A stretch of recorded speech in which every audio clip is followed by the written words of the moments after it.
O programa de hoje fala sobre estratégias e impactos da campanha eleitoral 2014. Participam desse debate Mônica Herman Cagiano, professora de Direito Constitucional na Universidade de São Paulo e na Universidade Presbiteriana Mackenzie, também diretora do CEPS, Centro de Estudos Políticos e Sociais. Wagner Iglesias, doutor em Sociologia e professor da Escola de Artes, Ciências e Humanidades da USP, Universidade de São Paulo. E a blogueira Conceição Oliveira, do blog Maria Fro. Melhor e Mais Justo, você já sabe, está sendo transmitido ao vivo pelo portal tvt.org.br e pela Rádio Brasil Atual FM, 98.9 em São Paulo, 93.3 na Baixada Santista. Participe pela internet e também pelo telefone 0 operadora 11 4930 7356. Tomando a discussão que iniciamos no primeiro bloco, vou dar a palavra para Maria Fro e depois para o Wagner, para falar um pouco desse contexto, dessa conjuntura, né, marcada por uma série de acontecimentos, alguns ligados ao desenvolvimento dos últimos anos ocorrido no Brasil, como ter conquistado a Copa do Mundo, e a Copa do Mundo ter sido um sucesso, apesar do muito que se falou a esse respeito, o levante de junho e depois a morte do Eduardo Campos, já durante a campanha. Maria Fro. Então, eu não acho que a gente está vivendo algo muito diferente de outras eleições, apesar de tudo isso. E não acho que a gente está porque no cenário brasileiro a gente tem algo que sempre encaminha a eleição para essa coisa polarizada. A mídia tem sempre um candidato e geralmente as forças mais progressistas têm outro candidato. Os fatos ou factoides, eles vão mudando, né, de acordo com eleições e eleições.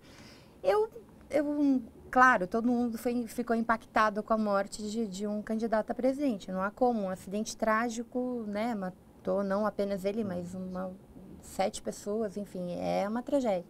Mas no velório já virou um comício. E a minha sensação é que a gente vive um tempo que é um tempo de pouca reflexão.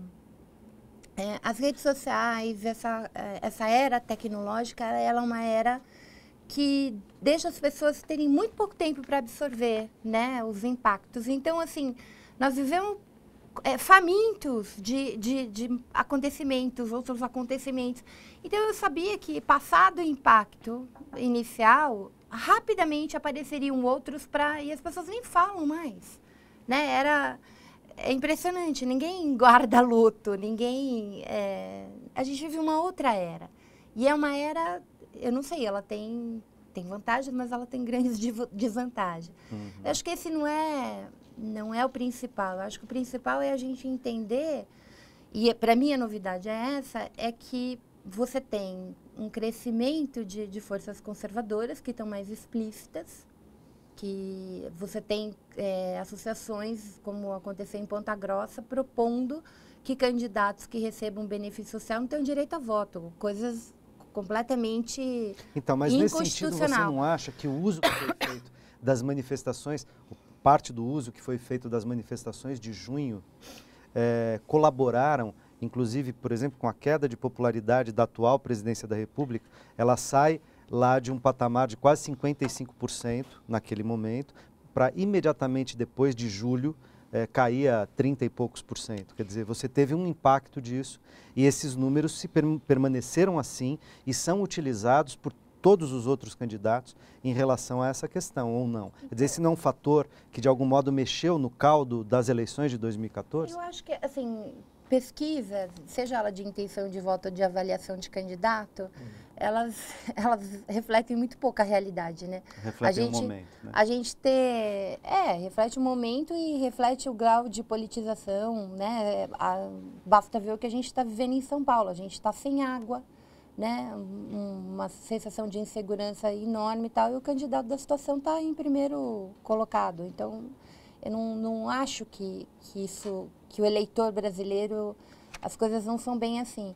Junho, na minha opinião, ainda é algo muito mal interpretado, assim. Acho que as pessoas, como é um vício de historiadora, de sempre achar que a gente tem que ter um distanciamento para fazer uma análise mais profunda, mas eu entendo o Júlio, diferente eu acho que teve várias coisas acontecendo em junho. A gente não... ter começado em São Paulo, por um motivo específico, que era a questão do transporte, e começou principalmente com grupos estudantis, enfim, com forças mais progressistas. A repressão, a brutal repressão e o uso que a mídia fez de chamar editorial para mais repressão, cegar jornalista, perseguir da forma como foi, acelerou e tornou isso de uma amplitude nacional e que foi trabalhado por diferentes forças políticas. Então, se você olhar em Fortaleza é uma coisa, no Rio de Janeiro é outra coisa. Não dá para a gente olhar esse movimento como uma única coisa, né? Você tem... Tanto é que julho, na sequência, você tem todas as centrais saindo para a rua também, com suas próprias reivindicações contra a terceirização, pela reforma política. Você tem uma continuidade disso que vai culminar no plebiscito e em toda a mobilização para o plebiscito. Então, assim, eu não acho que em julho tinha só... que só a direita fez uso. Eu acho que a gente está numa disputa de narrativas, tanto nas ruas como nas redes. Tem uma disputa simbólica aí, que precisa ser disputada. Sim, né? Sempre tem, né? Mas parece que a gente vive uma certa transição, né? Um certo momento onde essa disputa simbólica se intensificou de algum modo. Wagner. Bom, eu concordo que essa eleição é sui generis, né, por todos esses fatos que você já levantou, mas toda eleição, de um certo modo, é sui generis, tem a sua própria história, a sua conjuntura daquele momento, etc. As pesquisas também são retratos do momento, mas a gente está às vésperas da eleição. E se você analisar, né, ao nível estadual, né, eu penso em Geraldo Alckmin liderando a campanha em São Paulo, como já foi colocado, Beto Richa no Paraná, Antoni Garotinho e o Pezão no Rio de Janeiro. O Pezão é o candidato do Sérgio Cabral. Né? Manifestantes cariocas ficaram acampados em frente ao prédio do Sérgio Cabral durante semanas. Não é? E no nível federal, Dilma Rousseff, que está no poder, e Marina Silva. Marina, num certo sentido, também é um nome já antigo na política brasileira, não chegou agora, tem pelo menos 3 décadas de militância no Partido dos Trabalhadores, e agora essa trajetória mais recente na rede no PSB. No Partido Verde. No Partido Verde, desculpe, em 2010. A rede ainda nem existe como partido. A rede não existe como partido, certo. Mas você vê que se 2013 buscava um novo na política, pelo menos nesse momento eleitoral, esse novo não está refletido nas intenções de voto do eleitor brasileiro. Saiu uma pesquisa recente, esses dias, do Ibope, sobre os cargos no Legislativo, deputados aqui no estado de São Paulo, pelo menos. Os grandes puxadores de votos que estão em primeiro lugar são os de sempre, tá certo? Maluf, Marco Feliciano, Tiririca e Russomano. Que marcam o que a Maria Flor tinha dito em relação às forças conservadoras. Do ponto de vista eleitoral, elas permanecem muito fortemente representadas, né? Eu não sei se só são forças conservadoras, são forças tradicionais da política brasileira, são nomes já antigos. Midiáticos. Claro, também. O que talvez nos leve a supor que 2013, as ruas de 2013, talvez não refletiram uma parcela da sociedade brasileira que estava indignada com uma série de questões, mas talvez uma grande maioria não se identificou com 2013. Só para eu ser claro, estava falando aqui, no caso da pesquisa do Ibope em São Paulo, para os cargos de deputado, federal e estadual, os candidatos que aparecem, ou eles são candidatos muito antigos e ligados a uma certa tendência conservadora, né? Ou ligada a religiões, ou a uma certa tradição, como Paulo Maluf. Eu acho que no campo presidencial a discussão é outra, né? Eu não diria que quem está à frente está no campo conservador, não é isso, né? Bem pelo contrário, você tem um outro tipo de conformação. São dois projetos claros de país que estão frente a frente um do outro. Acho que isso é novo nessa eleição e talvez desde 1989 a gente não tenha uma eleição tão estratégica para as próximas décadas e para as próximas gerações desse país, né? Claramente tem 2 projetos, embora 2 projetos dentro de um paradigma de uma economia capitalista, uma economia de mercado, mas mesmo aí tem distinções que são importantes, né? Talvez o debate esteja um pouquinho interditado nesse momento, porque algumas críticas em relação a um determinado projeto parece que não podem ser feitas, né? E são muito mal recebidas. Esse também acho que é um dado que talvez seja específico desta eleição. outros candidatos no passado já lidaram muito melhor com as críticas do que certos projetos que estão colocados nesse momento. De falar em críticas e em projetos que estão colocados, e a gente está numa televisão de trabalhadores, tá certo? É um tema central para os sindicatos, para as centrais sindicais, para os trabalhadores organizados, enfim, a questão da terceirização do trabalho que está sendo levada, inclusive como elemento de debate, nos debates que houve entre os presidenciáveis, nas campanhas, nas propagandas de televisão. E eu queria saber o que vocês pensam disso, porque a gente tem uma situação na qual o trabalhador organizado considera a terceirização, sobretudo a terceirização indiscriminada, tal como ela está para ser votada no Supremo Tribunal Federal, não sei com que posição, né, o Supremo terá, um grande risco às conquistas trabalhistas, desde aquelas que começaram lá com Getúlio Vargas, às que vieram se somando nas últimas décadas, especialmente nas últimas 2 décadas no Brasil, né?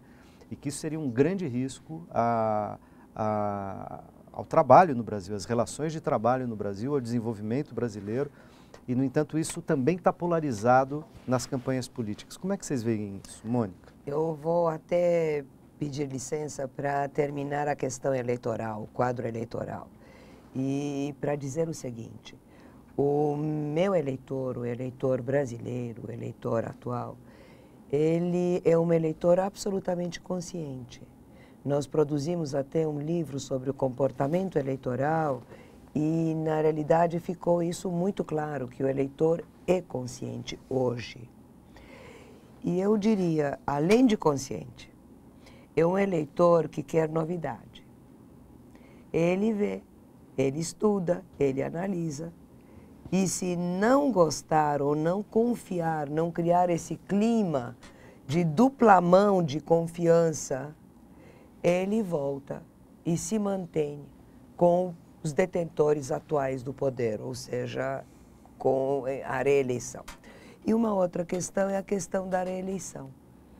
É uma questão extremamente sensível à reeleição, muito criticada, e que pelos estudos que nós desenvolvemos, parece que o eleitor gostou da reeleição, gostou de ser consultado.